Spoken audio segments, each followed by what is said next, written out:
Chiang Zhan के मन में अनगिनत विचार भरे हुए थे। उसने ठंडी मुस्कान के साथ कहा, वरिष्ठ भाई जुआनयुआन, स्वर्गीय मुट्ठी संप्रदाय के शिष्यों ने अपने कठिन प्रशिक्षण के दौरान जो धन प्राप्त किया है वह किसी व्यक्ति का होना चाहिए। अगर मैंने जो अफवाहें सुनी हैं वे सही हैं। आपने भी नरक के युद्ध क्षेत्र से अनगिनत धन प्राप्त किया है। आपने इसे क्यों नहीं सौंप दिया?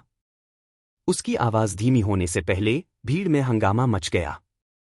चियांग झान ने वास्तव में स्वर्गीय मुट्ठी युवा मास्टर जुआनयुआन बुबाई का विरोध करने का साहस किया।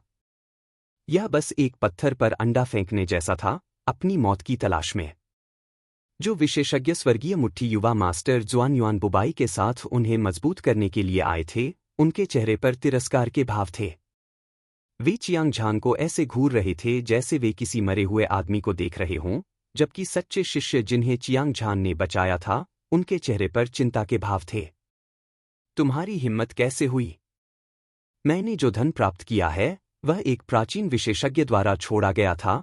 उसकी तुलना तुमने जो धन प्राप्त किया है उससे कैसे की जा सकती है? स्वर्गीय मुट्ठी युवा मास्टर जुआनयुआन बुबाई के चेहरे का भाव बदल गया। उनकी ठंडी आवाज ठंडी हवा के झोंके की तरह लग रही थी। तुरंत अनगिनत सच्चे शिष्यों के चेहरे पर घबराहट छा गई, सर्दियों में सिकाड़ा की तरह खामोश। वे जोर से सांस लेने की भी हिम्मत नहीं कर पाए। इस प्रतिभा की अथाह आभा से हर कोई हैरान था। वे सच्चे शिष्य जिन्हें चियांग झान ने बचाया था, उसे कुछ समझाना चाहते थे। हालांकि स्वर्गीय मुट्ठी युवा मास्टर जुआनयुआन बुबाई की भयानक आभा के दबाव में वे अपना मुंह नहीं खोल सके। इसका उल्लेख एक ही सांस में नहीं किया जा सकता। क्या मजाक है? वे चांदी के वस्त्र पहने हुए कठपुतली वास्तव में अतीत में सच्चे शिष्य थे। हालांकि उनके दिमाग पर किसी का नियंत्रण था और वह व्यक्ति उनका दुश्मन था। मेरे दुश्मनों को मारने से मुझे जो युद्ध की लूट मिली और तुमने जो धन प्राप्त किया, उसमें क्या अंतर है? चियांग झान ने महसूस किया कि उसके शरीर में एक विशाल बल छा रहा है। दबाव ने उसकी सांस को रोक दिया और उसकी क्यूई और रक्त उबलने लगा, लेकिन फिर भी उसका समझौता करने का कोई इरादा नहीं था। उसने जोर से बहस की और उसकी ऊंची आवाज सभी दिशाओं में गूंज उठी। मुझे अपना धन सौंपने के लिए कहना संप्रदाय के उच्च अधिकारियों का इरादा है। यदि आप जानते हैं कि आपके लिए क्या अच्छा है, तो बेझिझक ऐसा करें। अन्यथा कमजोरों को धमकाने के लिए मुझे दोष न दें। स्वर्गीय मुट्ठी युवा मास्टर जुआनयुआन बुबाई ने उपहास किया और उसकी बढ़ती आभा एक पर्वत बाढ़ की तरह फट गई। उग्र लहरें किनारे से टकरा रही थीं, चियांग झान पर दबाव डाल रही थीं। चियांग झान के हाव भाव बदल गए। आकाश और धरती को ढकने वाले ऊर्जा तूफान ने उसके शरीर को झुका दिया था। वह पसीने से लथपथ था और उसकी पीठ से चटकने की आवाजें आ रही थीं, मानो वह किसी भी क्षण टूट जाएगा। स्वर्गीय मुट्ठी युवा मास्टर जुआनयुआन बुबाई की आभा बहुत भयानक थी, मानो पूरा आकाश ढह गया हो। उसके पास इससे लड़ने का कोई रास्ता नहीं था। हालांकि वह प्रतिभाशाली और प्रतिभावान था, फिर भी उसकी साधना का आधार बहुत कमजोर था। विशाल क्यूई के दबाव में उसका पूरा शरीर कैद हो गया था। वह एक उंगली भी नहीं हिला सकता था। इस तरह की दमनकारी भावना ने चियांग झान को बहुत क्रोधित कर दिया। हालांकि वह जानता था कि स्वर्गीय मुट्ठी युवा मास्टर जुआनयुआन बुबाई की ताकत बेजोड़ थी और उसे उसके साथ शांति से पेश आना था। अन्यथा परिणाम अकल्पनीय होंगे। चूंकि यह संप्रदाय के उच्च अधिकारियों का इरादा है, इसलिए मैं इसे पूरा कर सकता हूं। हालांकि मुझे इसे व्यक्तिगत रूप से सौंपना होगा। मुझे उम्मीद है कि वरिष्ठ भाई जुआनयुआन मेरी इच्छा पूरी कर सकते हैं। हालांकि शांत आवाज एक समझौते की तरह लग रही थी, यह वास्तव में एक योजना थी जिसे चियांग झान ने अपने दिमाग को झकझोरने के बाद बनाया था। वह इसे सौंपने के लिए सहमत हो गया था क्योंकि वह मास्टर लेंग जिंगयुन का जिक्र कर रहा था। आखिरकार उसका गुरु स्वर्गीय मुट्ठी संप्रदाय का संप्रदाय गुरु था। इसके अलावा उसे दृढ़ विश्वास था कि उसका गुरु युद्ध की इन लूटों को नहीं लेगा और अंत में उसे पुरस्कृत करेगा।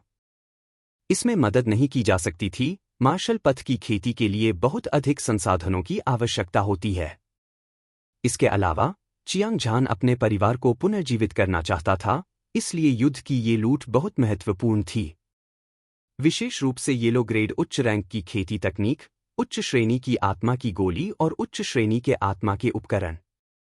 वे एक बड़ी भूमिका निभा सकते थे। इसकी कोई जरूरत नहीं है। मुझे संप्रदाय के उच्च अधिकारियों से सहायता करने के लिए पहले ही आदेश मिल चुके हैं। बस इसे मेरे ऊपर छोड़ दो। जुआनयुआन बुबाई ने ठंडे स्वर में मुस्कुराया, जैसे कि उसने चियांग झान के इरादों को समझ लिया हो। उसने तुरंत प्रस्ताव को अस्वीकार कर दिया। चियांग झान ने अपनी भौहें सिकोड़ी और उसकी आंखों में संदेह की एक झलक दिखाई दी। हालांकि उसके इरादे दूसरे थे, फिर भी वह संप्रदाय को युद्ध की लूट सौंपने के लिए सहमत हो गया। तार्किक रूप से कहें तो स्वर्गीय मुट्ठी युवा मास्टर जुआनयुआन बुबाई के पास मना करने का कोई कारण नहीं था, लेकिन दूसरे पक्ष का रवैया बहुत ही असामान्य था। आखिर क्या चल रहा था?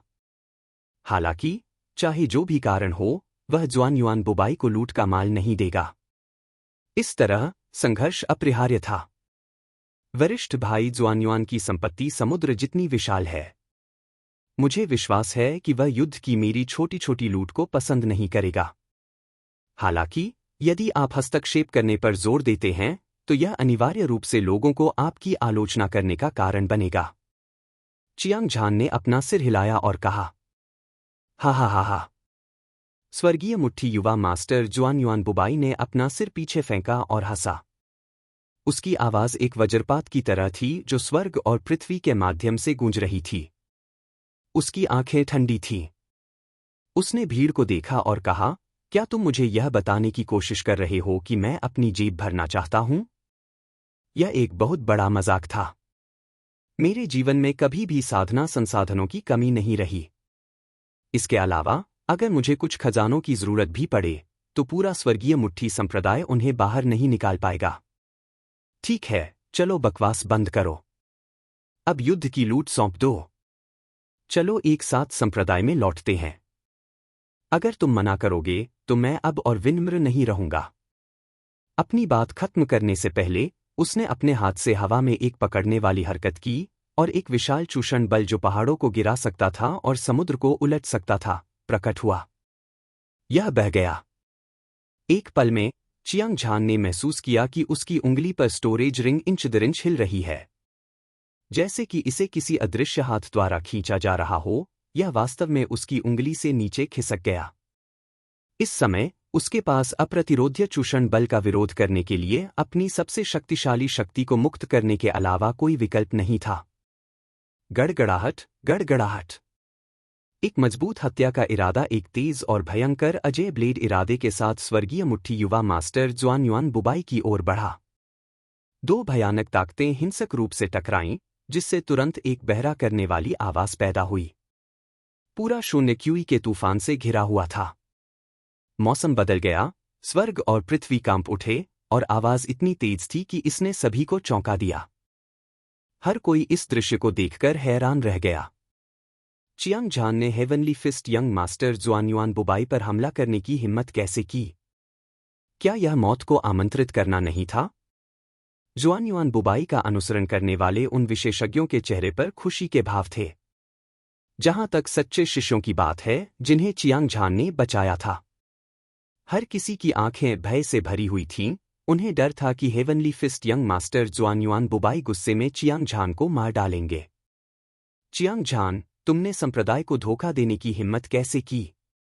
तुम मौत को आमंत्रित कर रहे हो, हेवनली फिस्ट यंग मास्टर जुआनयुआन बुबाई ने गुस्से से चिल्लाया। उसकी आंखों में हत्या के इरादे भरे हुए थे। समृद्ध बल साम्राज्य के 4 महान युवा गुरुओं में से एक और हेवनली फिस्ट संप्रदाय के नंबर 1 सच्चे शिष्य के रूप में। यह तो बताने की जरूरत नहीं है कि युवा पीढ़ी में से किसी ने भी उससे लड़ने की हिम्मत नहीं की। यहां तक कि पुरानी पीढ़ी के योद्धा भी शायद ही कभी उससे लड़ने की हिम्मत करते थे। हालांकि चियांग झान निडर था और बेशर्मी से पलटवार करता था। उसके लिए यह एक अपमान है। एक विचार के साथ स्वर्गीय मुट्ठी युवा मास्टर जुआनयुआन बुबाई ने एक मुक्का मारा।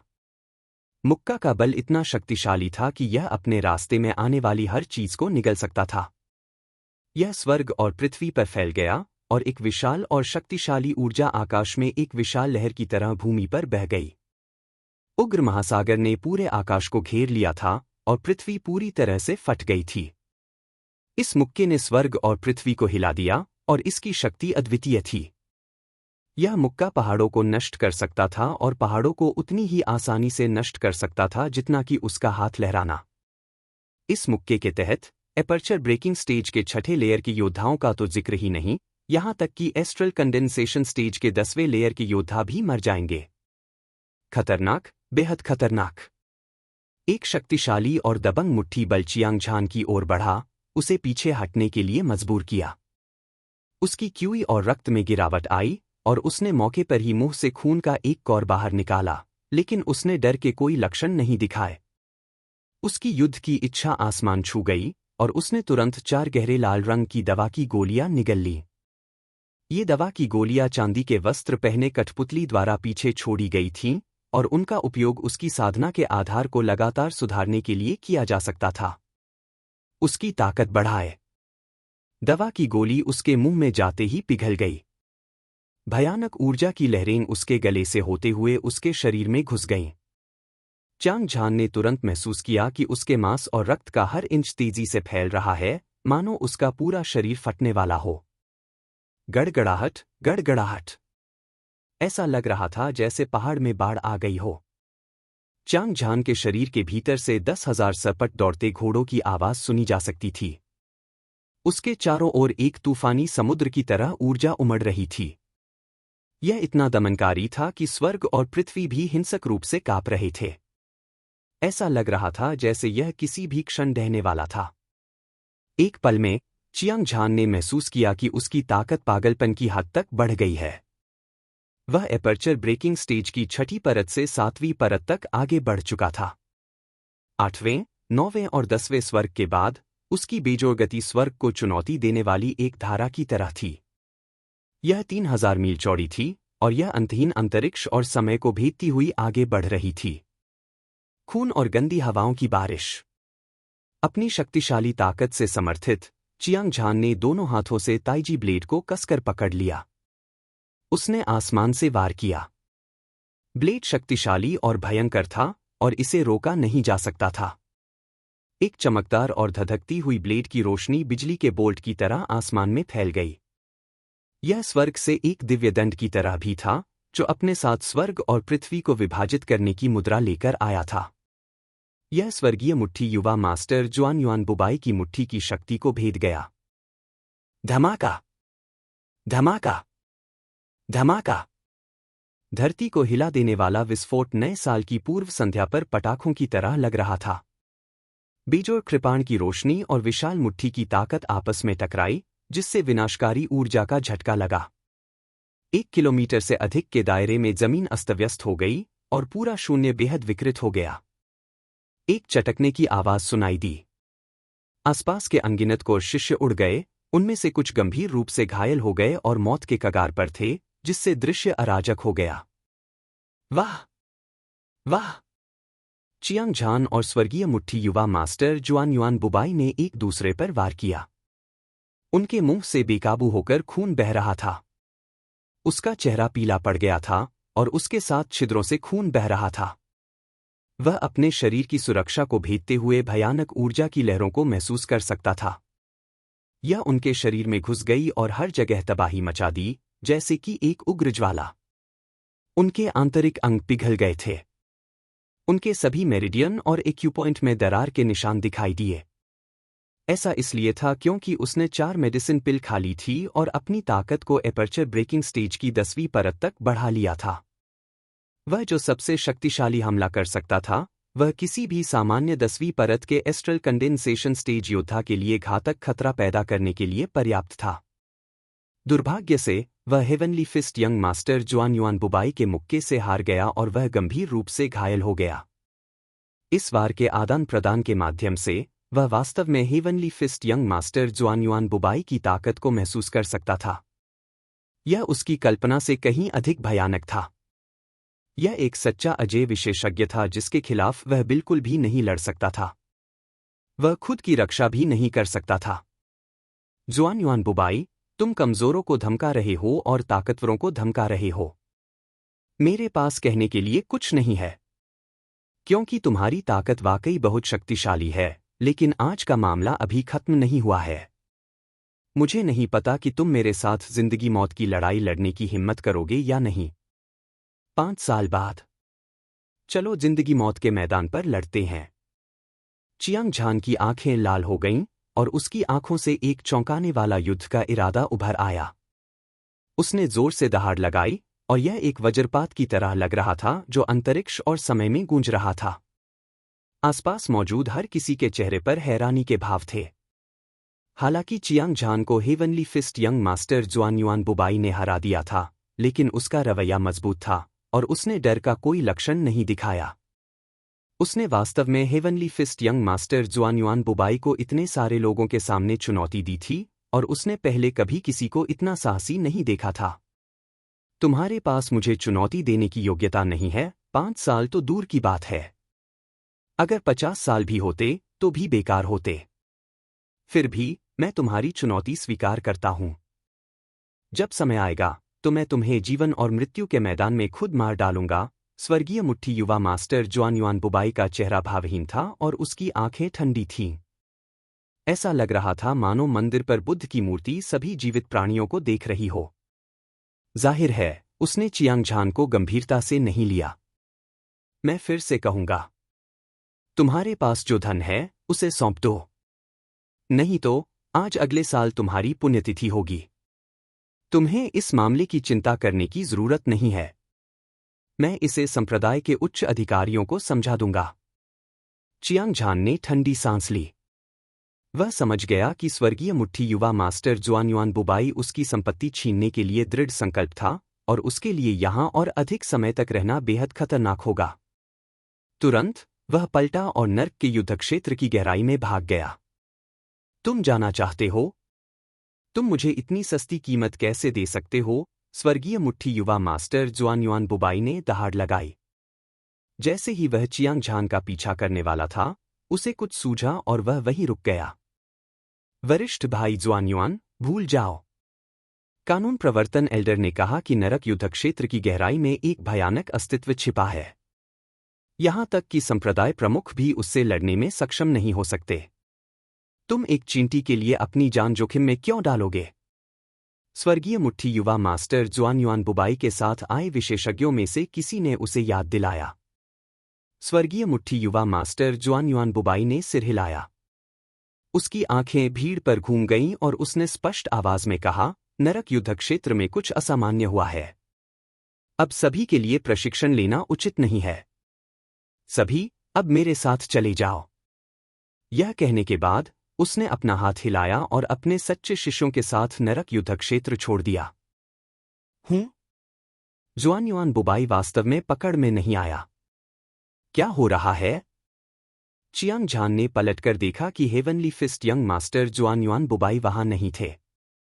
वह हैरान था। हेवनली फिस्ट यंग मास्टर जुआन युआन बुबाई के गर्वित व्यक्तित्व के अनुसार, चूंकि वह अपनी संपत्ति छीनना चाहता था, इसलिए वह अपनी संपत्ति को कभी नहीं जाने देगा। नर्क के युद्धक्षेत्र में गहराई तक जाने की तो बात ही छोड़िए। अगर वह पृथ्वी के छोर तक भाग भी जाए तो भी यह बेकार होगा। शुरू में वह अभी भी इस बारे में सोच रहा था कि दुश्मन से कैसे छुटकारा पाया जाए। उसने कभी नहीं सोचा था कि यह इस तरह की स्थिति होगी। यह वास्तव में समझ से परे था। कुछ असामान्य होने के साथ कुछ गड़बड़ होनी चाहिए, लेकिन वास्तव में क्या हो रहा था? चियांग झान ने लंबे समय तक सोचा और वह भी भ्रमित था। अंत में वह अपना समय बर्बाद करने के लिए बहुत आलसी था और आराम करने के लिए जमीन पर बैठ गया। उसे नहीं पता था कि यह दवा की गोली निगलने के दुष्परिणामों के कारण था या नहीं, लेकिन उसे पूरे शरीर में दर्द और कमजोरी महसूस हुई। उसके अंग कमजोर हो गए थे और उसका दिमाग सीमा तक कमजोर हो गया था। ऐसा लग रहा था जैसे वह बेहोश होने वाला है। एक मधोशी में उसने कुछ ही दूरी पर एक षटकोणीय वेदी देखी। यह एक चमकदार और धधकती रोशनी की स्क्रीन से घिरा हुआ था और उनमें से एक हरे कपड़े पहने एक बूढ़ा आदमी था। वह लंबा था और उसका चेहरा जेड की तरह सफेद था।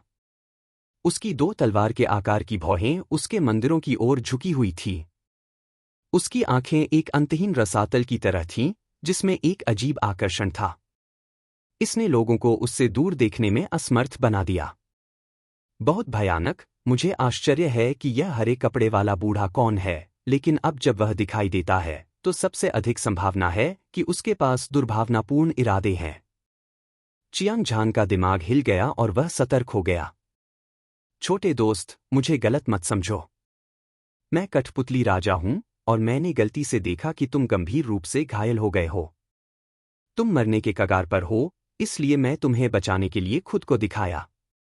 आओ, आओ, यहाँ कुछ उपचार दवाएं हैं। तुम्हें तुम्हारी चरम स्थिति में वापस ला सकती हैं। कृपया जैसा चाहो वैसा चुनो। जैसे ही हरे कपड़े पहने बूढ़े आदमी ने बात की, उसने अपना हाथ हवा में लहराया और सभी प्रकार की दवा की गोलियां पतली हवा से प्रकट हुईं। चियांग झान की आंखें चमक उठीं। उसने दवा की गोलियां देखीं जो बूढ़े आदमी ने निकाली थीं। वे सभी उच्च श्रेणी की स्पिरिट गोलियां थीं। उनमें से कुछ सुनहरे रंग की थीं और कुछ क्रिस्टल की तरह दिख रही थीं। वे एक हल्की सुगंध उत्सर्जित करती रहीं और बस एक सांस लेने से कोई भी तरोताजा महसूस कर सकता था। उसका पूरा शरीर आराम महसूस कर रहा था और कुछ उच्च श्रेणी की स्पिरिट गोलियां भी थीं। उनमें से कोई भी उसकी चोटों को ठीक करने में सक्षम होगी। इतनी सारी स्पिरिट गोलियां और चमत्कारी गोलियां देखकर चियांग झान एक भूखे आदमी की तरह था जिसने अभी अभी खाना देखा हो। वह उत्साहित महसूस करने से खुद को नहीं रोक पाया, लेकिन वह अपने दिल में उलझन में था। वह पहले कभी हरे कपड़े वाले बूढ़े आदमी से नहीं मिला था, तो वह उसे दवा की गोली क्यों देगा? क्या ऐसा हो सकता है कि इसके पीछे किसी तरह की साजिश थी? छोटे दोस्त, चिंता करने की कोई जरूरत नहीं है। यह आसन तुम्हें दवा की गोली दे रहा है, यह समय पर मदद नहीं है। मुझे तुमसे कुछ मांगना है। सच कहूं तो मैं 10,000 से ज्यादा सालों से इस वेदी पर बंद हूं। मुझे उम्मीद है कि वह छोटा दोस्त मुझे सील तोड़ने और बाहर निकलने में मदद कर सकता है। हरे कपड़े पहने बूढ़े आदमी ने चियांग झान के विचारों को समझ लिया था। वह हल्के से मुस्कुराया और कहा, यह एक सुप्रीम ग्रेड स्पिरिट पिल है, नेदर किंग पिल। यह तुम्हारी चोटों को ठीक करने के लिए पर्याप्त है। इसे ले लो। इससे पहले कि उसकी आवाज धीमी हो जाए, बूढ़े आदमी ने फिर से अपना हाथ हिलाया। एक गहरे हरे रंग की दवा की गोली एक शूटिंग स्टार की तरह चियांग झान की ओर बढ़ी। तो यह ऐसा ही है। चियांग झान ने सिर हिलाया, हालांकि उसे नहीं पता था कि बूढ़ा आदमी कौन था। दूसरे पक्ष ने एक अनुरोध किया था और यहां तक कि उपहार के रूप में एक सर्वोच्च श्रेणी की स्पिरिट पिल भी निकाली। ऐसा लग रहा था कि वह एक क्रूर व्यक्ति की तरह नहीं दिख रहा था। इसके अलावा उसकी चोटें बेहद गंभीर थीं। वह स्वाभाविक रूप से इस तथ्य को अस्वीकार नहीं करेगा कि उसे ठीक होने के लिए सर्वोच्च श्रेणी की स्पिरिट पिल की आवश्यकता थी। इससे भी महत्वपूर्ण बात यह है कि हरे कपड़े पहने बूढ़े व्यक्ति ने उसे पहले ही मेडिसिन पिल उपहार में दे दी थी। वह पहले इसे पूरी तरह से परिष्कृत कर सकता था। अगर उसके पास करने के लिए कुछ और नहीं है, तो वह बदले में उसकी मदद कर सकता है। इसके विपरीत, अगर कुछ अप्रत्याशित हुआ, तो वह किसी भी समय भाग सकता था। जब वह सोच रहा था, चियांग झान के बड़े हाथ ने हवा को पकड़ लिया और मेडिसिन पिल को पकड़ लिया। इसे जांचने और यह पुष्टि करने के बाद कि कोई समस्या नहीं है, उसने इसे एक घूंट में निगल लिया। दवा की गोली गर्मी की धारा में बदल गई और उसके गले के माध्यम से उसके शरीर में बह गई। तुरंत ही उसे लगा कि उसका पूरा शरीर गर्म हो गया है, मानो वह आग के समुद्र में हो। उसके सभी आंतरिक अंग, 8 असाधारण मेरिडियन, सभी एक्यू पॉइंट में जलन महसूस हुई। हालांकि जहां भी गर्म धारा गुजरी, उसने उसकी चोटों को अविश्वसनीय गति से ठीक किया। कुछ ही सांसों में उसकी चोटें पूरी तरह से ठीक हो गईं। उसने यह भी पाया कि उसकी साधना का आधार तेजी से बढ़ रहा था। बहुत जल्दी वह एपर्चर ब्रेकिंग स्टेज की छठी परत के शिखर पर पहुंच गया था। अवशिष्ट औषधीय शक्ति की लहरें जोरदार और उफनती आध्यात्मिक ऊर्जा के साथ मिल गईं। ऐसा लग रहा था जैसे समुद्र से एक विशाल लहर लुढ़क कर आ गई हो और उस एक्यू पॉइंट की ओर भाग रही हो जिसे अभी तक तोड़ा नहीं गया था। होंग होंग होंग होंग। चियांग झान के शरीर से हजारों ज्वालामुखियों के फटने की आवाज फैल रही थी और वह एक्यू पॉइंट जिसे अभी तक तोड़ा नहीं गया था, सड़ी हुई लकड़ी की तरह छेदा जा रहा था। कुल 252 एक्यू पॉइंट थे। यह एक असीम महासागर और एक विशाल रसातल की तरह था। वे सभी असीम आध्यात्मिक ऊर्जा से भरे हुए थे। उसके शरीर से एक स्वर्ग हिलाने वाली और धरती को हिला देने वाली आभा निकली। इसने आसपास की हवा और बादलों को रंग बदलने पर मजबूर कर दिया। हवा उबल रही थी और पूरा शून्य हिंसक रूप से कांप रहा था। एपर्चर ब्रेकिंग स्टेज 7वीं परत। चियांग झान बहुत उत्साहित था और उसका खून खौल रहा था। उसकी दोनों आंखें चमकीली रोशनी से चमक रही थीं। वह एपर्चर ब्रेकिंग स्टेज 7वीं परत तक पहुंच गया था और वह महसूस कर सकता था कि उसकी ताकत बहुत ज्यादा बढ़ गई थी। उसके मांस और खून का हर इंच शक्तिशाली ऊर्जा से भरा हुआ था, मानो वह एक ही मुक्का मारकर पहाड़ को नष्ट कर सकता हो। ऐसा लग रहा था मानो आकाश और धरती बिखर गए हों। अतीत में जब वह एपर्चर ब्रेकिंग स्टेज का छठा परत था तो वह अपनी पूरी ताकत का इस्तेमाल करके एस्ट्रल कंडेंसेशन स्टेज के 8वें परत के योद्धा से लड़ सकता था। अब उसे लग रहा था कि 9वें स्वर्ग का योद्धा भी उसके मुक्के का सामना नहीं कर पाएगा। अगर वह हेवनली फिस्ट यंग मास्टर जुआनयुआन बुबाई से लड़ता तो वह उससे नहीं लड़ पाता, लेकिन एस्ट्रल कंडेंसेशन स्टेज का एक साधारण 10वां परत का योद्धा उससे लड़ सकता था। पूरे समृद्ध बल साम्राज्य में ऐसे बहुत कम लोग थे जो उसके लिए खतरा बन सकते थे। दुनिया पर राज करने और हवा और बारिश को बुलाने के लिए यह पर्याप्त था। वास्तव में वह अपनी ताकत से अकेले ही अन्य 3 महान परिवारों को भी मात दे सकता था। वह चियांग परिवार को साम्राज्य के शाही परिवार के बाद सबसे शक्तिशाली बल बना सकता था। यह वास्तव में एक ऐसी खोज है जिसके लिए किसी प्रयास की आवश्यकता नहीं है। बच्चे, तुम बहुत छोटे हो। क्या तुम्हें कुछ असामान्य नहीं लगता? अचानक हरे रंग का बुजुर्ग जोर से हंसने लगा, मानो उसकी साजिश सफल हो गई हो। 2 गहरी और विशाल आंखें चियांग झान को उत्साह से घूर रही थीं। क्या मतलब है तुम्हारा? चियांग झान चौंक गया। उसे अपनी आत्मा की गहराई में हथेली के आकार की कठपुतली दिखाई दे रही थी। यह क्रिस्टल की तरह साफ और चमक रही थी। यह एक ऊर्जा शरीर की तरह लग रहा था। इसके चेहरे की विशेषताएं धुंधली थीं, लेकिन इसके चेहरे पर एक अजीब सी मुस्कान थी। इसके मुंह से लगातार काले रंग के रून निकल रहे थे और यह वास्तव में उसके दिमाग को नियंत्रित कर रहा था। कठपुतली।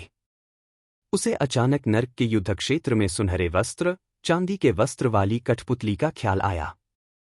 वे सभी लोग स्वर्गीय मुट्ठी संप्रदाय के सच्चे शिष्य थे, लेकिन कोई नहीं जानता था कि उनके दिमाग को किसने नियंत्रित किया था।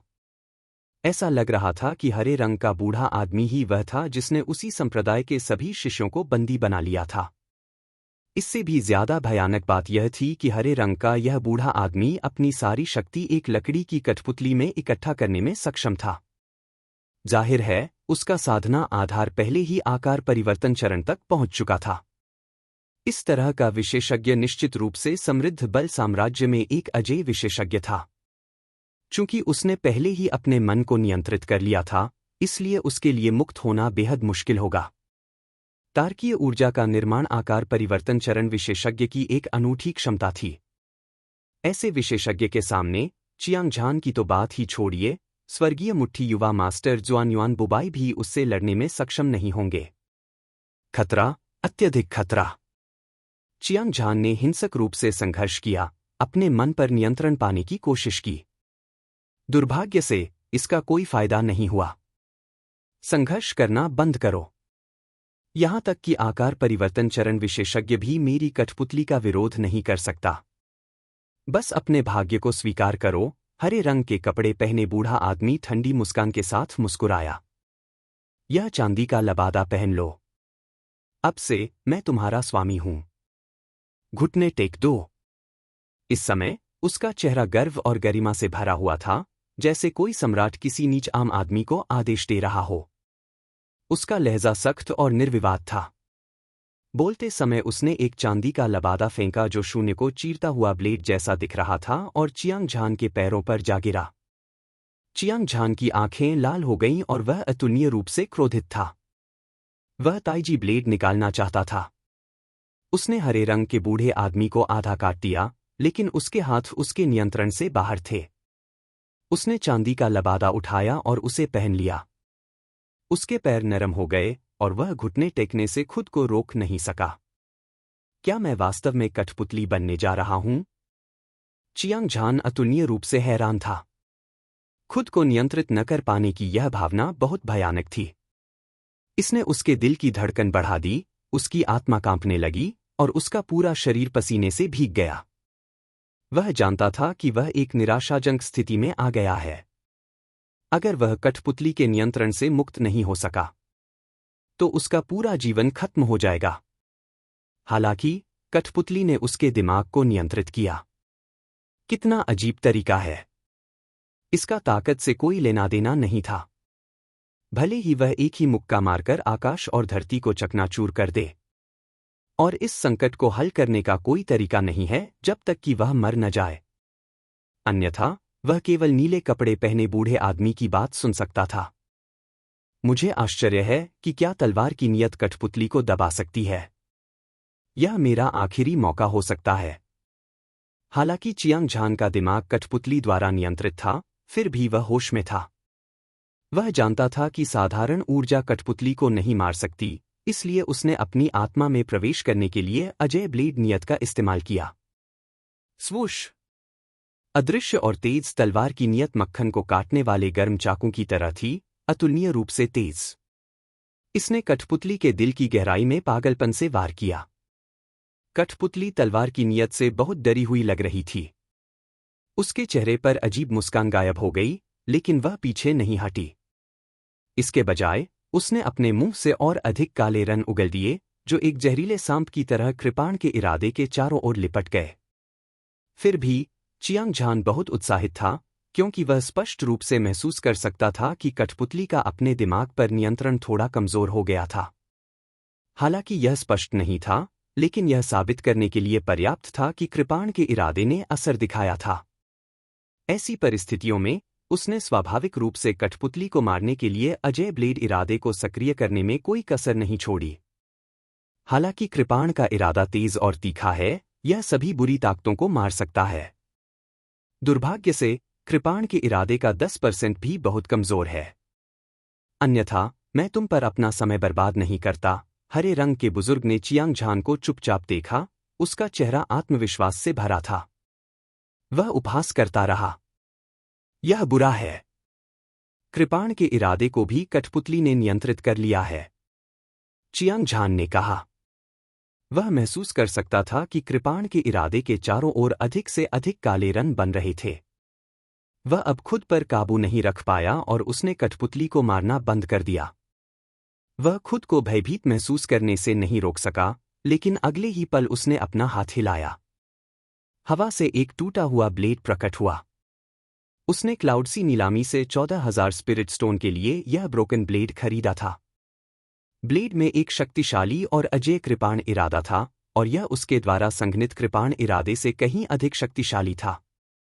यह उसे वापस जीवन में ला सकता है या नहीं, यह इस पर निर्भर करता है। आत्मा एकत्रीकरण गुप्त तकनीक। चियांग झान ने जोर से दहाड़ लगाई।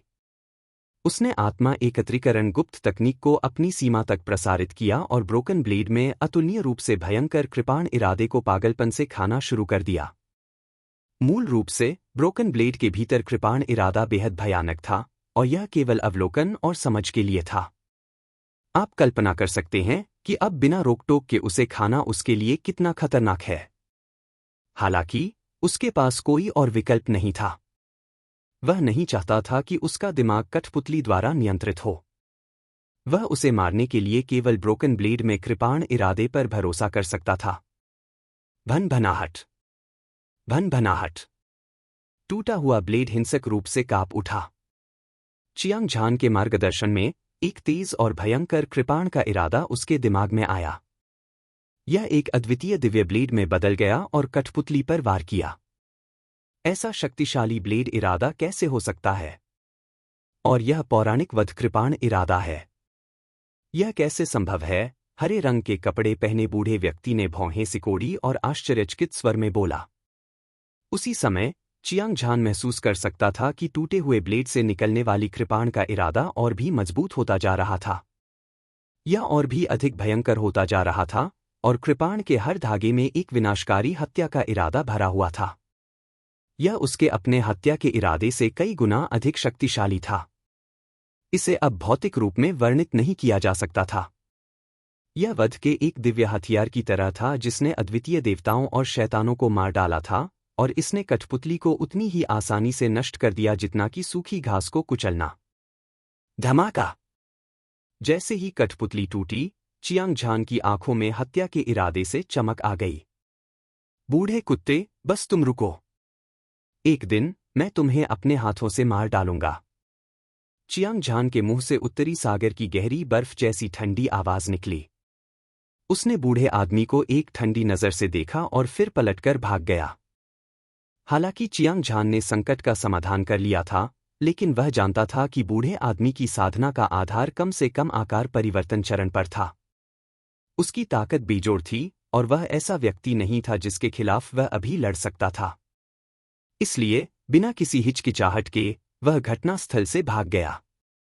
लानत है! सैकड़ों वर्षों से चल रही मेरी योजना सफल होने वाली है। मुझे उम्मीद नहीं थी कि यह अंत में विफल हो जाएगी। मैं बहुत क्रोधित हूं।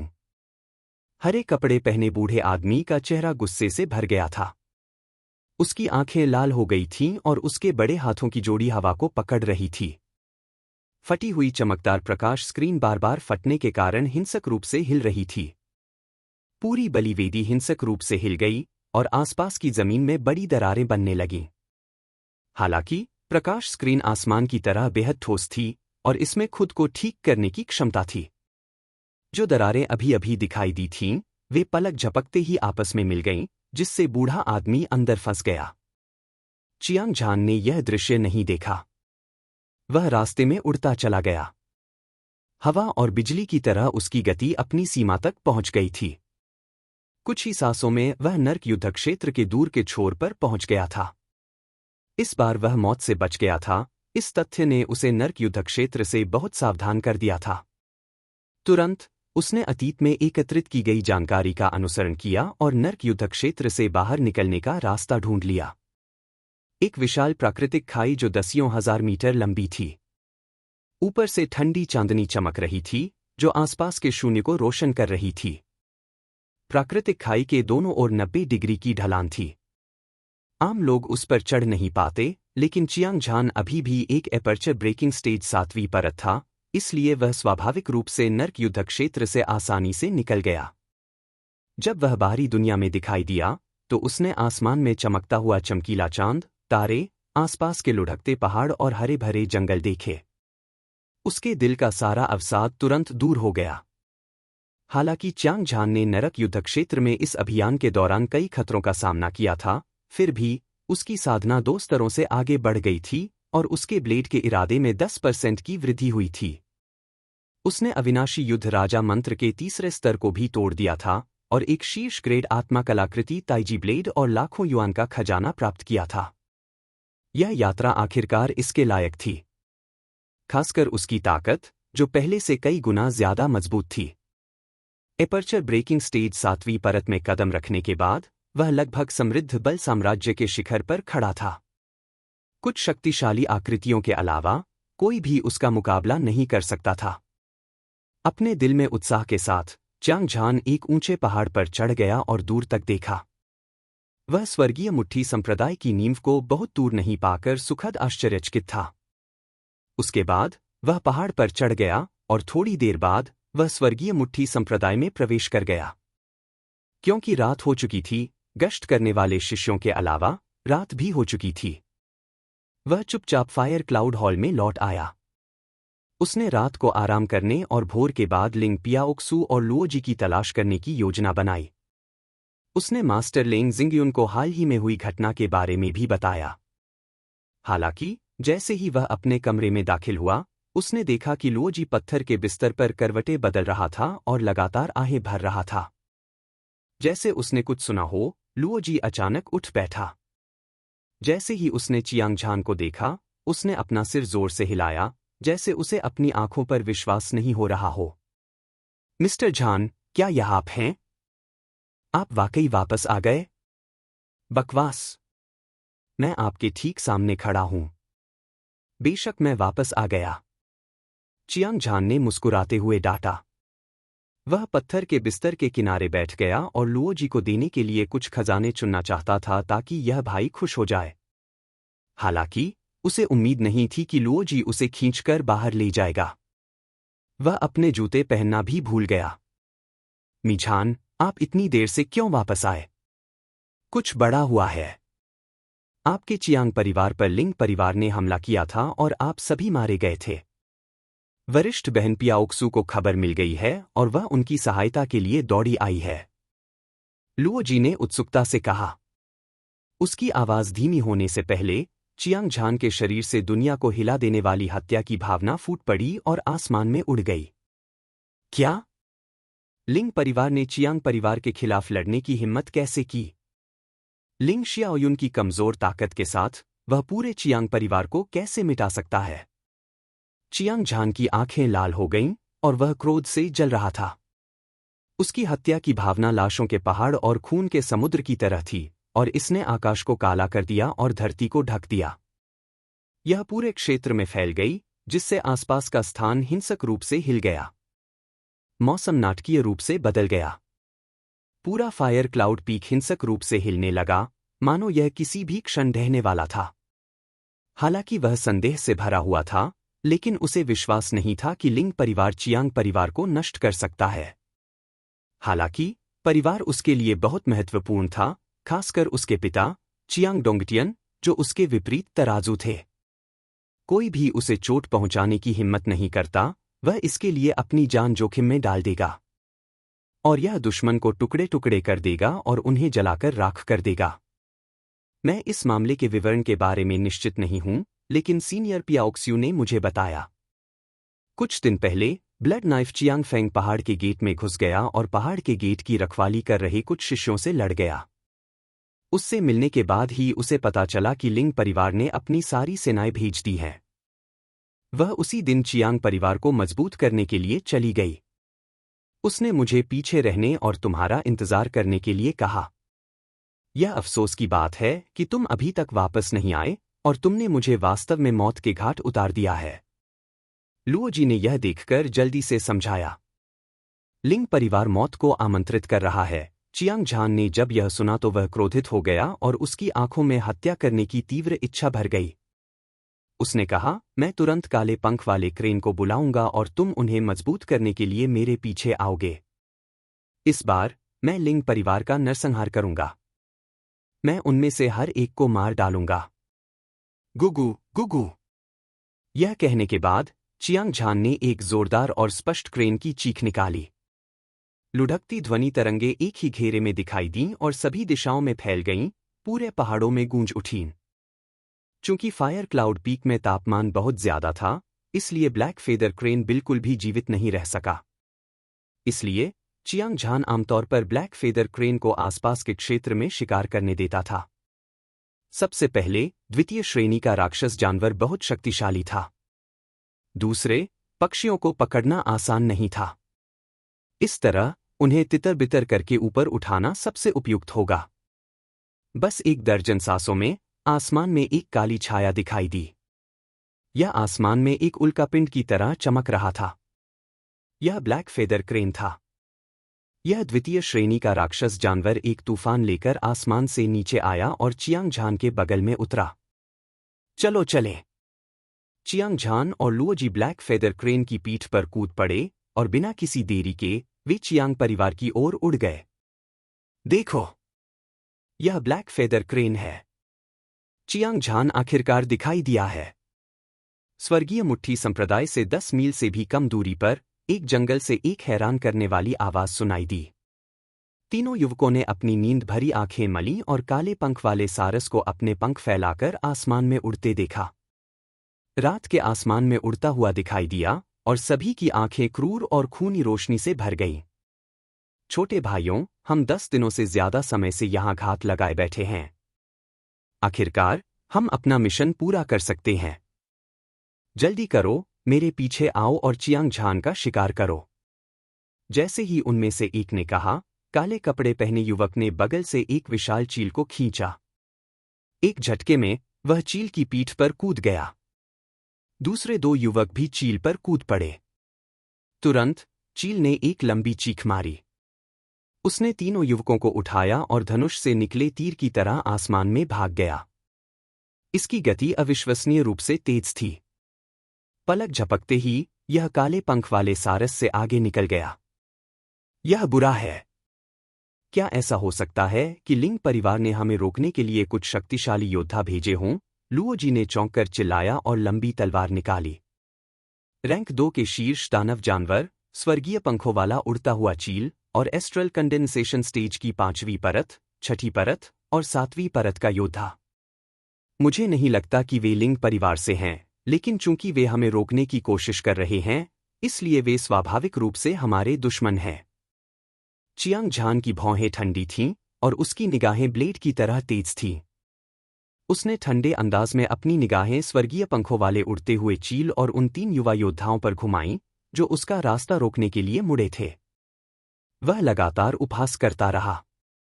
चियांग झान, हम लंबे समय से तुम्हारा इंतजार कर रहे हैं। मैंने सुना है कि तुमने पिछली बार नरक की नरक पर्वत श्रृंखला में तानाशाह बाल्डे ओयांगलिया को बलपूर्वक मार डाला था।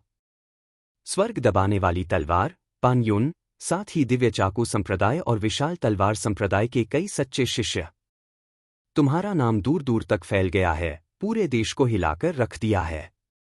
मुझे नहीं पता था कि तुम मर चुके हो। क्या कोई तुम्हारा नाम याद रखेगा?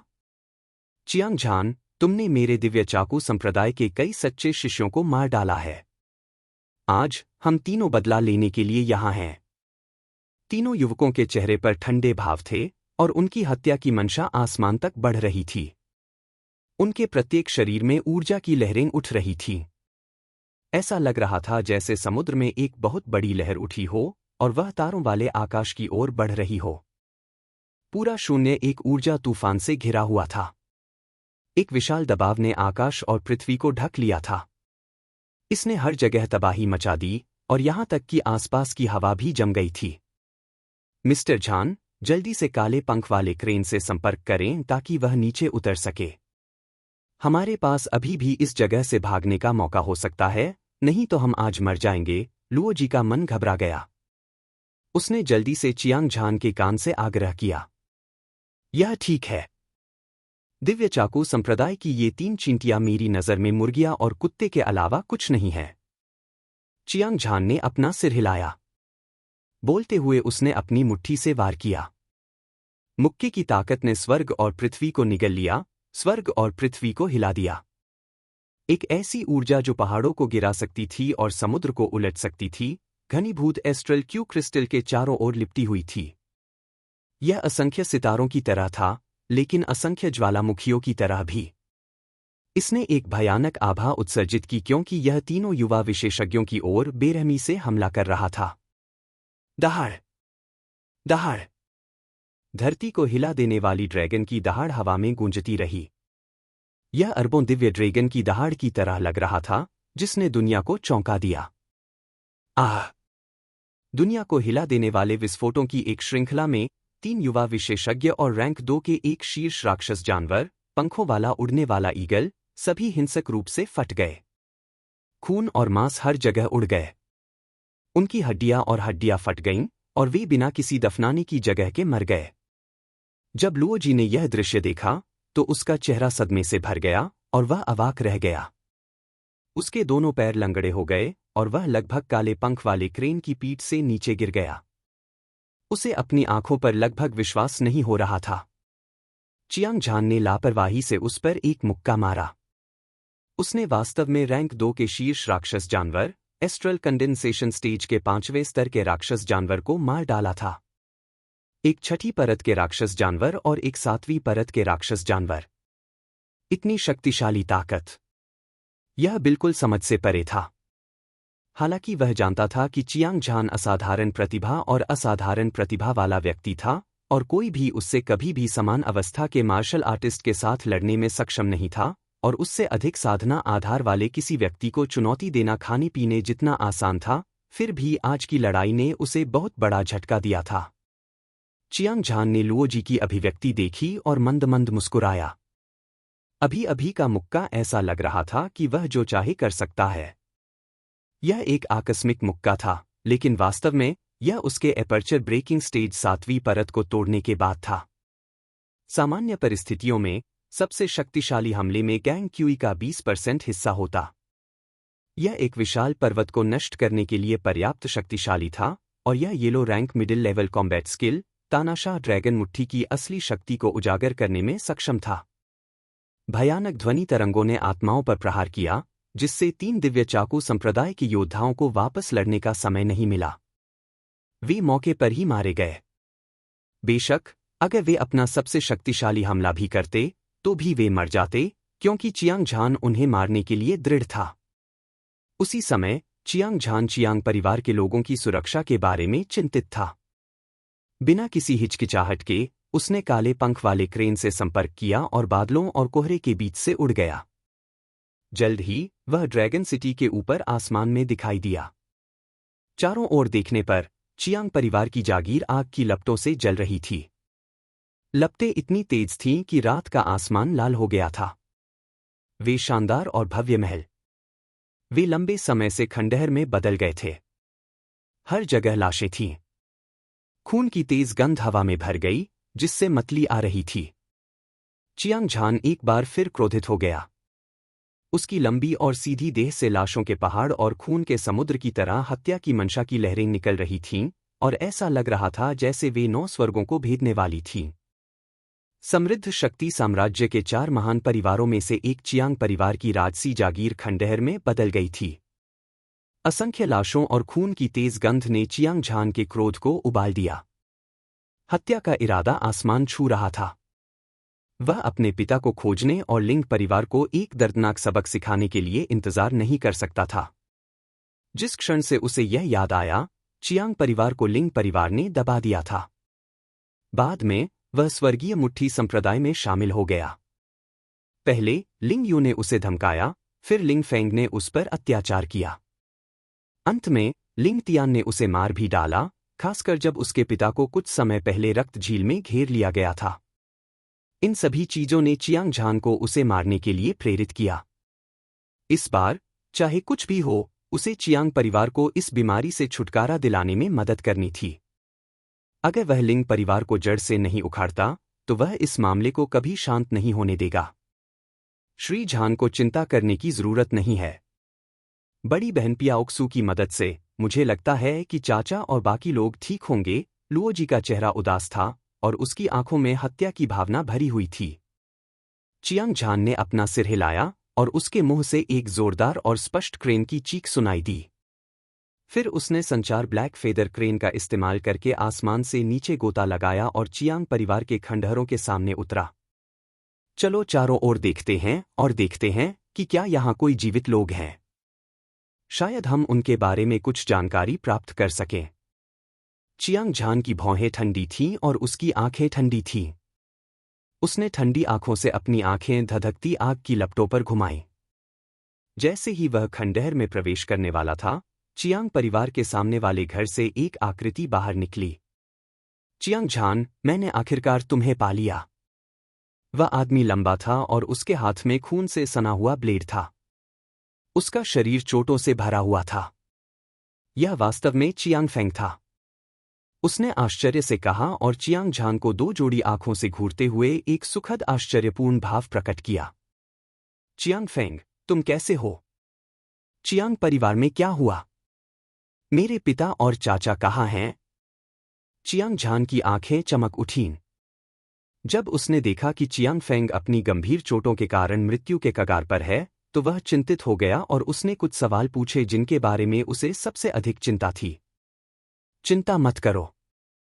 कुलपति और अन्य लोग ठीक हैं, लेकिन वे एक गुफा में फंस गए हैं। कुछ दिन हो गए हैं। यदि तुम अभी भी नहीं आए, मुझे डर है कि मैं भूख से मर जाऊंगा। खूनी चाकू चियांग फेंग ने गुस्से से कहा। इस बार लिंग परिवार ने विशाल तलवार संप्रदाय के साथ मिलकर हमारे परिवार पर बड़े पैमाने पर हमला किया है। हमारे चियांग परिवार को भारी नुकसान उठाना पड़ा है। कुलपिता और चाचाओं के अलावा लगभग सभी मारे गए। अपनी बात पूरी करने से पहले चियांग झान ने भौहें सिकोड़ लीं। उसकी आंखें हत्या के इरादे से भरी हुई थीं।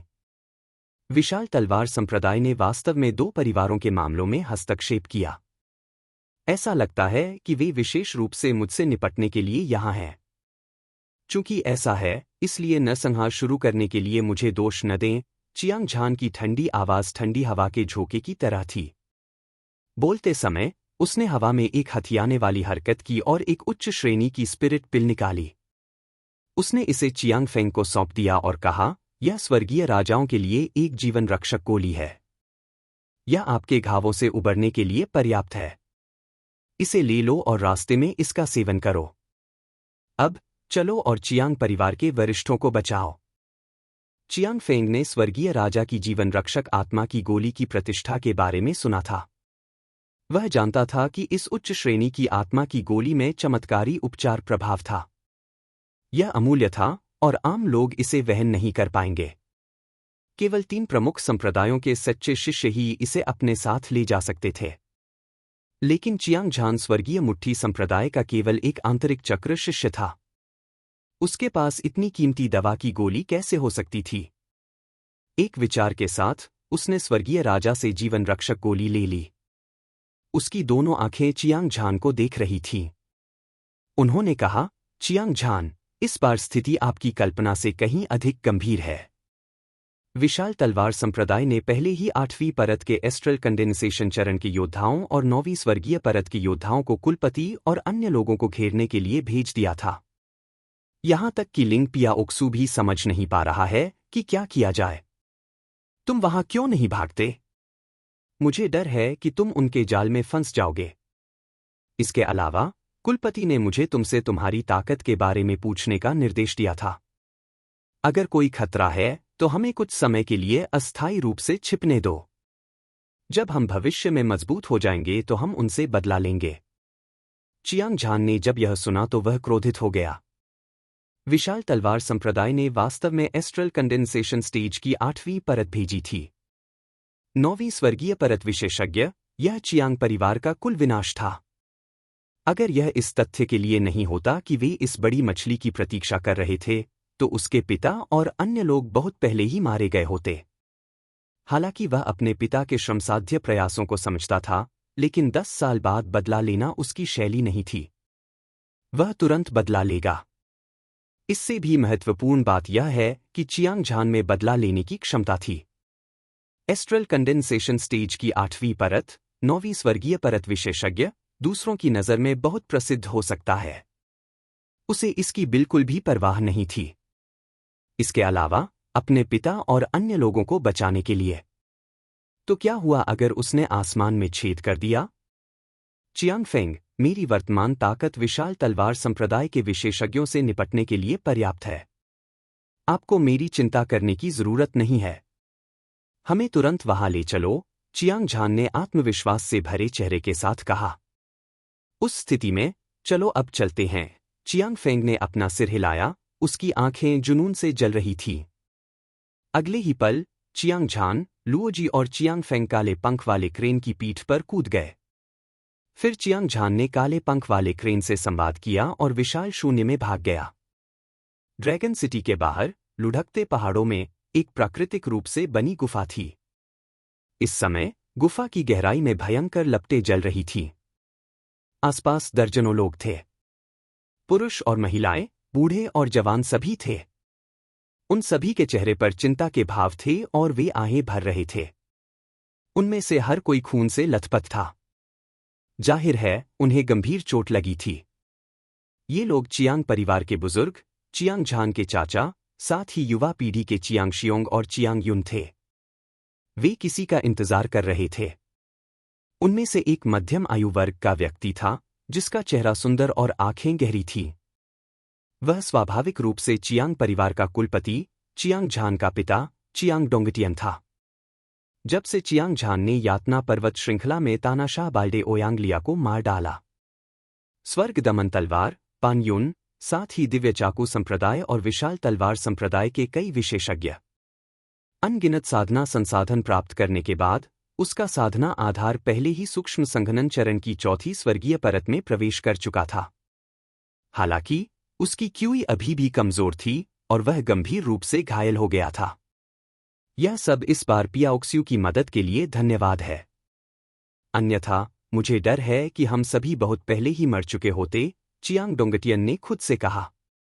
उसने गुफा के प्रवेश द्वार पर देखा और एक सुंदर आकृति को चिंतित भाव के साथ देखा। हालांकि मिस पियाओक्सू बहुत शक्तिशाली है, वह 9वें आकाश के सूक्ष्म संघनन चरण से लड़ने के लिए पर्याप्त मजबूत है। क्या? ने पूछा। मेरी राय में यहां फंसने और भूख से मरने के बजाय हम सब एक साथ बाहर क्यों नहीं निकल जाते? अगर हम एक को मार देते हैं तो हम पर्याप्त कमा पाएंगे।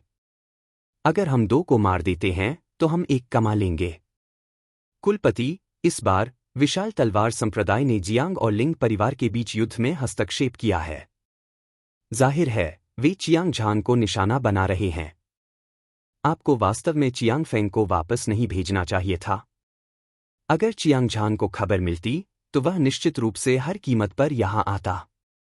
उस समय हमारा चियांग परिवार वास्तव में खत्म हो जाता। चियांग फेंग की ताकत के साथ उसके लिए घेरे से बाहर निकलना असंभव है, लेकिन वह वास्तव में सफल रहा। मुझे विश्वास नहीं होता कि यह विशाल तलवार संप्रदाय और लिंग परिवार की साजिश नहीं है। यह सच है कि कुलपति ने इस बार इस पर ध्यान से विचार नहीं किया। चियांग झान के पास 10 विशेष रक्त रेखाओं में से एक है। युद्ध राजा रक्त रेखा चियांग परिवार की आशा है। अगर हमारी वजह से कोई दुर्घटना हो जाती है तो हम मरने के बाद अपने पूर्वजों का सामना कैसे कर सकते हैं? एक के बाद एक चर्चाएं शुरू हो गईं। हालांकि चांग परिवार के विशेषज्ञ गंभीर रूप से घायल हो गए थे, फिर भी उनकी लड़ाई की भावना मजबूत थी। उनमें से ज्यादातर चियांग झान के बारे में चिंतित थे और उनकी एकजुटता स्पष्ट थी। लिंग परिवार ने विशाल तलवार संप्रदाय के साथ सांठगांठ की थी और चियांग परिवार को लगभग उखाड़ फेंका था। हालांकि लिंग पियाओक्सू समय पर उनकी सहायता के लिए दौड़ी थी, उसने सभी को बचा लिया था, लेकिन उसकी ताकत खुद तक ही सीमित थी। वे केवल गुफा की रक्षा कर सकते थे। वे फिलहाल किसी भी खतरे में नहीं थे, लेकिन वे कुछ दिनों से फंसे हुए थे। वे एक निराशाजनक स्थिति में आ गए थे। अगर इस तथ्य के लिए नहीं कि उन्होंने सैकड़ों लड़ाइयों का अनुभव किया था और उनका दिल दृढ़ था, तो वे बहुत पहले ही पागल हो गए होते। जब से हम परगेटरी माउंटेन रेंज में अलग हुए हैं, मुझे आश्चर्य है कि झानेर कितना बड़ा हो गया है। हालांकि उसके पास असाधारण प्रतिभा है और वह बेहद प्रतिभाशाली है। उसकी ताकत पियाओक्सू से कम नहीं होनी चाहिए। अगर वे सेना में शामिल हो जाते हैं तो यह खतरे को खतरे में बदलने के लिए पर्याप्त होगा। चियांग डोंगटियन को विशाल तलवार संप्रदाय और लिंग परिवार की साजिश के बारे में पता था, लेकिन उसे चियांग झान पर पूरा भरोसा था। यह सच था। इस वजह से उसने चियांग फेंग को घेरे से बाहर निकलने की अनुमति दी थी ताकि वह चियांग झान को ढूंढ सके, चियांग परिवार को आपदा से बचा सके।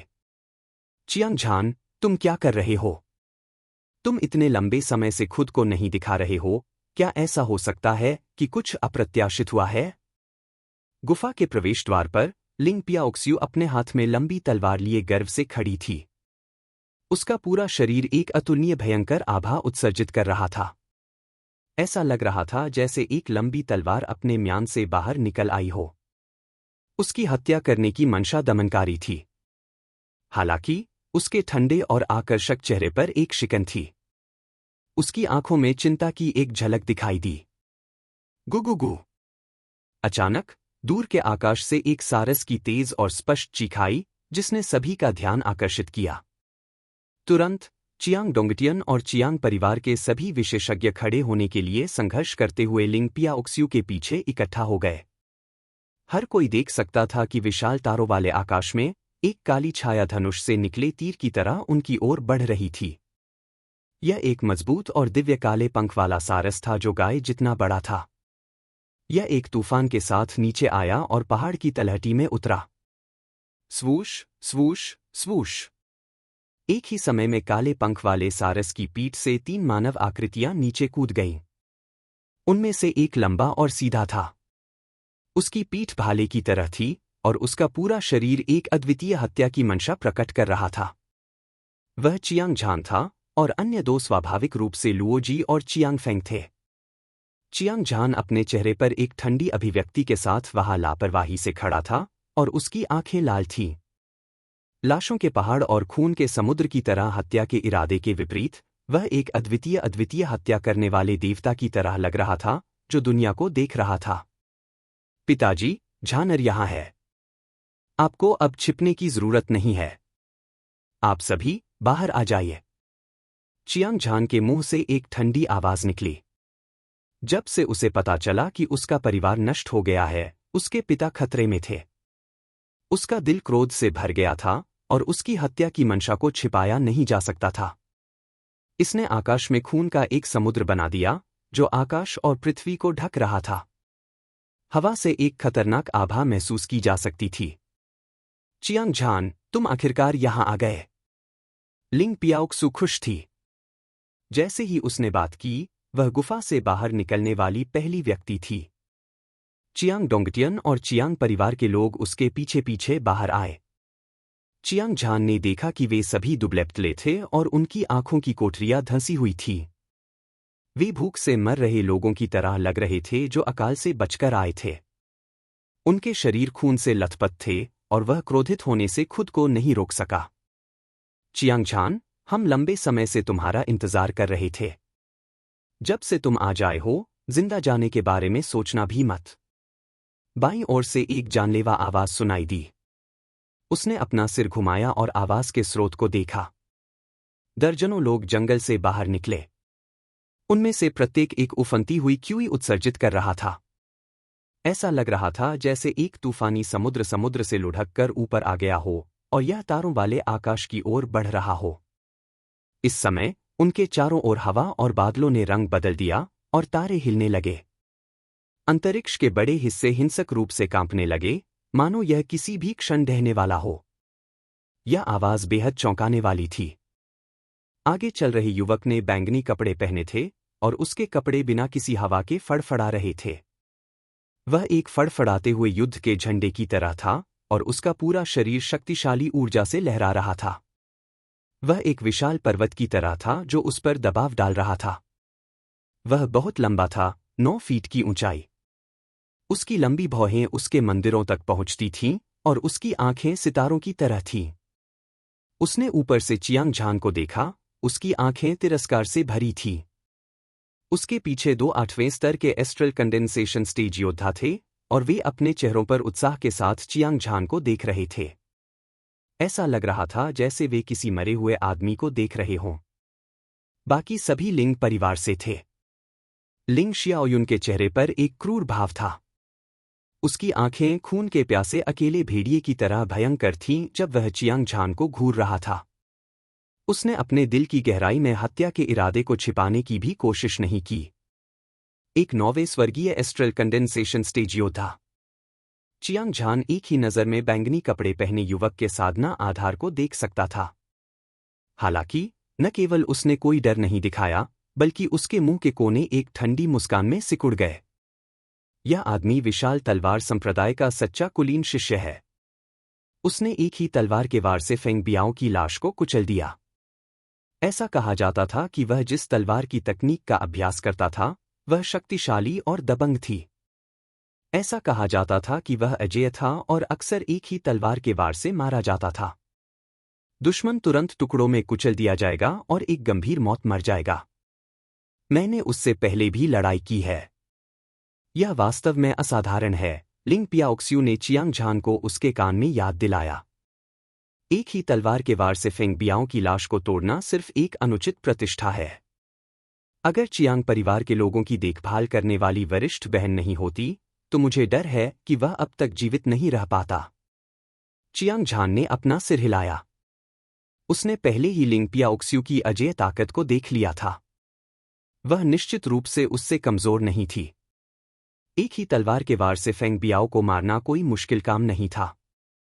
उसने उसे क्यों नहीं मारा, इसका कारण चियांग परिवार के लोगों की सुरक्षा थी। आखिरकार विशाल तलवार संप्रदाय ने इस बार 3 विशेषज्ञों को भेजा था, सिवाय फेंग बियाओ के जिसने एक ही तलवार से वार किया था। 2 8वीं परत के एस्ट्रल कंडेंसेशन स्टेज विशेषज्ञ और लिंग परिवार के लोग भी थे। अगर वे अपनी जान की बाजी लगाकर लड़ते, भले ही लिंग पियाओक्स्यू ने एक ही तलवार से फेंग बियाओ को मार दिया हो, फिर भी चियांग परिवार का सफाया हो जाएगा। वरिष्ठ शिष्य फेंग चियांग झान का लिंग परिवार से गहरा द्वेष है। क्या तुम मुझे उसे अपने हाथों से मारने दोगे? लिंग शियाओयुन ने एक कदम आगे बढ़ाया और फेंग बियाओ के सामने आ गया। उसने धीमी आवाज में पूछा। बेशक मैं कर सकता हूं, लेकिन इस बच्चे की ताकत असाधारण है। तुम्हें सावधान रहना होगा। फेंग बियाओ को चियांग झान के शरीर से एक तीव्र खतरनाक क्यूई आती हुई महसूस हो रही थी। यह एक ऐसी भावना थी जो केवल एक समान रूप से मेल खाने वाले विशेषज्ञ को ही हो सकती थी। इसलिए वह लिंग शियाओयुन के बारे में चिंतित था। यह संयोग से हुआ कि लिंग शियाओयुन आगे बढ़ गया था। यह चियांग झान की ताकत को परखने का एक अच्छा अवसर था। स्वाभाविक रूप से वह इसे अस्वीकार नहीं करेगा। लिंग शियाओयुन अब तीसरी परत का एक सूक्ष्म संघनन चरण शिखर था और उसे लगता था कि वह बहुत शक्तिशाली था। उसने चियांग झान को अपनी नजरों में बिल्कुल भी नहीं रखा। इसके अलावा उसके जीवन में केवल 3 बेटे थे। सबसे बड़ा भाई लिंग तियान और दूसरा भाई लिंग फेंग सभी चियांग झान के हाथों मारे गए थे। तीसरे भाई लिंग युन को भी चियांग झान ने पीट पीट कर कूड़े के ढेर में बदल दिया, जिससे वह दुनिया से गायब हो गया। सभी प्रकार की घृणा उसके दिल में हत्या के इरादे से भर गई। चियांग झान, आज मैं तुम्हें बिना किसी कब्रिस्तान के मरवा दूंगा, लिंग शियाओयुन ने गुस्से से दहाड़ लगाई। उसने अपना हाथ बढ़ाया और हवा को पकड़ लिया। एक उच्च श्रेणी का आध्यात्मिक हथियार, एक लंबा ब्लेड, ठंडी रोशनी के साथ चमकता हुआ, हवा में से प्रकट हुआ। उसके बाद उसने ब्लेड को दोनों हाथों से पकड़ लिया और वार किया। चमकदार ब्लेड की रोशनी 1000 फीट लंबी थी। ऐसा लग रहा था जैसे एक ड्रैगन ने चियांग झान की ओर बढ़ते हुए आकाश को चौंका दिया हो। चलो, आज मैं नरसंहार शुरू करने जा रहा हूं।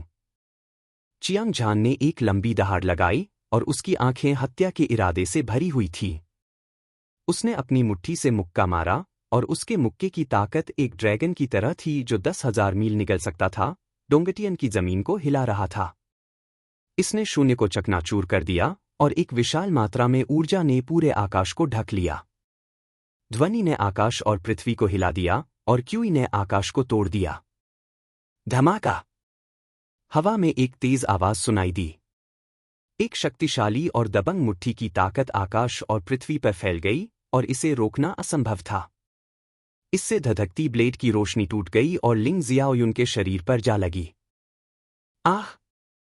लिंग शियाओयुन के मुंह से एक दिल दहला देने वाली चीख निकली। उसका शरीर आसमान में उड़ गया। वह टूटी हुई डोरी वाली पतंग की तरह उड़ गया। उसका शरीर ऊपर से नीचे तक फट गया। खून और मांस हर जगह उड़ गया और उसकी हड्डियां फट गईं। जब वह जमीन पर गिरा तो वह पहले से ही मिट्टी के ढेर में बदल चुका था। वह मौके पर ही मारा गया। हर कोई इस भयानक दृश्य को सदमे में देख रहा था। उनके दिल तेजी से धड़क रहे थे मानो वे फटने वाले हों। समृद्ध बल साम्राज्य के 4 बड़े परिवारों में से एक, लिंग परिवार के कुलपति लिंग शियाओयुन, तीसरी परत के एक सूक्ष्म संघनन चरण शिखर चियांग झान के एक ही मुक्के से मारे गए, जिससे उनकी मौके पर ही मौत हो गई। यह अविश्वसनीय था। अपने एपर्चर ब्रेकिंग स्टेज 7वीं परत साधना आधार के साथ वह आसानी से तीसरी परत के एक सूक्ष्म संघनन चरण शिखर योद्धा को मार सकता था। चियांग झान की दिव्य शक्ति अद्वितीय थी और उसने दुनिया को नीचे देखा, जिससे वहां मौजूद सभी लोग चौंक गए। यह युवक बहुत भयानक था और उसकी ताकत लगभग उस सीमा को पार कर गई थी जिसे मानव मार्शल कलाकार स्वीकार कर सकता था। यहां तक कि फेंग बियाओं की आंखें भी सदमे से भर गई थीं। और कौन है जो मौत से नहीं डरता? आओ और हमला करो! चियांग झान ने लिंग शियाओयुन को मुक्का मारकर मार डाला।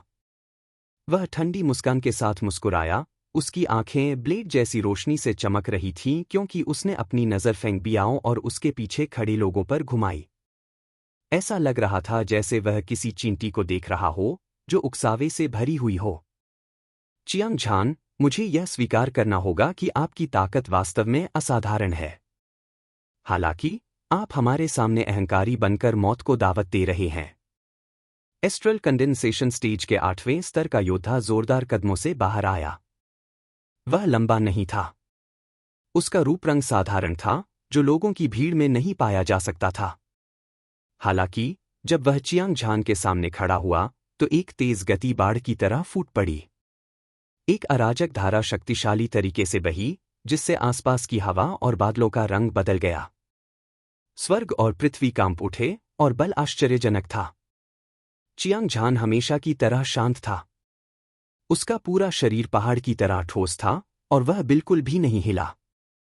वह एक स्तंभ की तरह था जो आकाश को थामे रख सकता था। चाहे उसके प्रतिद्वंद्वी की क्यूई उस पर कैसे भी हमला करे, वह बिल्कुल भी नहीं हिल सकता था। हालांकि लुओजी, चियांग फेंग, चियांग डोंगटियन और उसके पीछे चियांग परिवार के लोग इस हद तक दब गए थे कि उनकी सांसें रुक गईं। उनका खून खौल रहा था और उनमें से हर एक के चेहरे पर घबराहट के भाव थे। यह आदमी भी विशाल तलवार संप्रदाय का एक कुलीन शिष्य है। वह आकाश तलवार हान बिन है। वह समृद्ध बल साम्राज्य का एक प्रसिद्ध विशेषज्ञ भी है। लिंग पियाओक्स्यू ने हल्के से मुस्कुराते हुए उस आदमी का परिचय चियांग झान से कराया।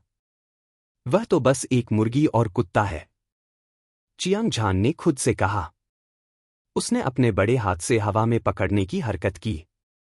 टॉप ग्रेड स्पिरिट आर्टिफैक्ट और ताइजी ब्लेड ने पतली हवा से प्रकट होते ही एक चमकदार और धधकती रोशनी उत्सर्जित की। अगले ही पल एक अजय ब्लेड इंटेंट उसके लंबे और सीधे शरीर से फटा और आसमान में उड़ गया। यह कृपाण इंटेंट तेज और भयंकर था। इसने आसपास की जगह को ऐसे काटा जैसे मक्खन को काटने वाला गर्म चाकू हो। इसने आसपास की जगह को हिंसक रूप से विस्फोटित कर दिया और जमीन पर कई दरारें दिखाई दी।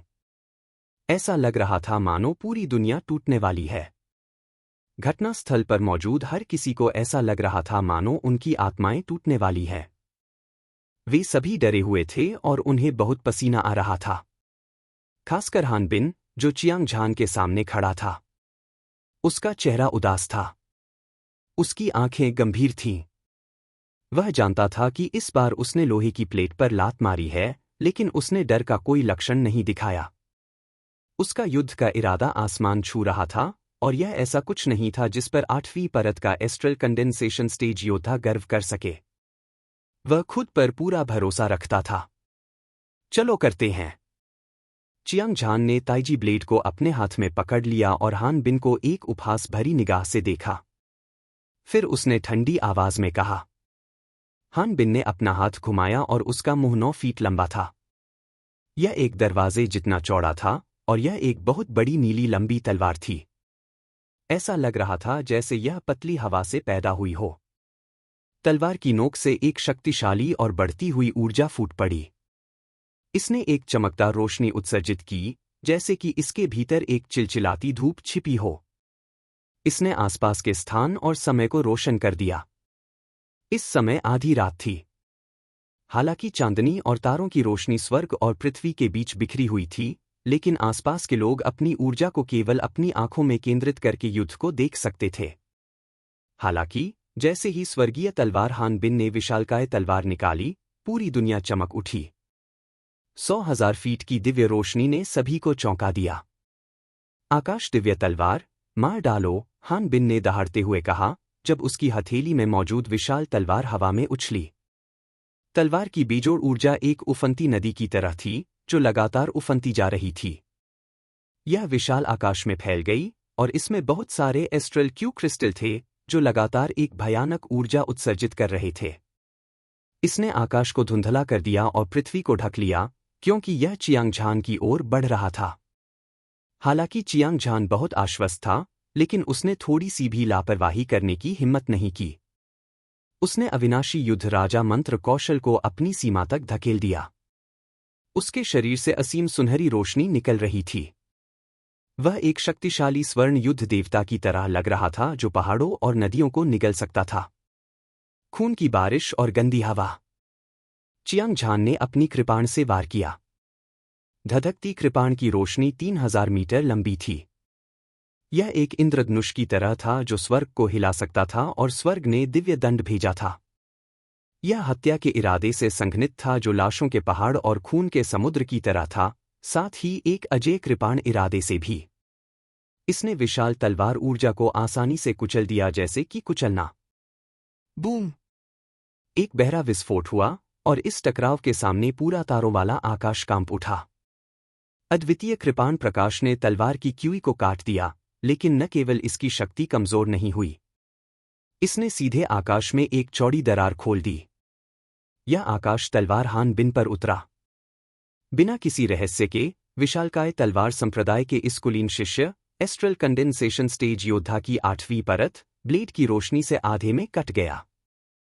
उसका टूटा हुआ शरीर उसके शरीर के बाएं और दाएं हिस्से से उड़ गया। खून और आंतरिक अंग जमीन पर बिखर गए। यह एक दुखद दृश्य था। आसपास के सभी लोग हैरान थे। चियांग झान बहुत भयानक था।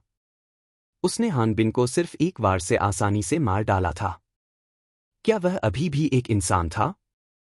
वह प्राचीन प्रागैतिहासिक काल से उभरे एक अजय वध के देवता की तरह था, जो पूरी दुनिया में छा गया था और अपने रास्ते में आने वाली हर चीज को मिटा रहा था। फेंग बियाओ चियांगझान की अजय शक्ति से अपनी तलवार के एक ही वार से चौंक गया। उसके दिल में एक अजीब तरह का डर पैदा हो गया। विशालकाय तलवार संप्रदाय के दूसरे सच्चे शिष्य 8वीं परत के एस्ट्रल कंडेंसेशन स्टेज योद्धा के चेहरे पर अचानक बहुत बड़ा बदलाव आया। उसकी आंखें डर से भरी हुई थीं, मानो उसने दिन के उजाले में कोई भूत देखा हो। उसका शरीर लगातार कांप रहा था। लिंग परिवार के लोगों के चेहरे पीले पड़ गए और उनकी आंखें निराशा से भर गईं।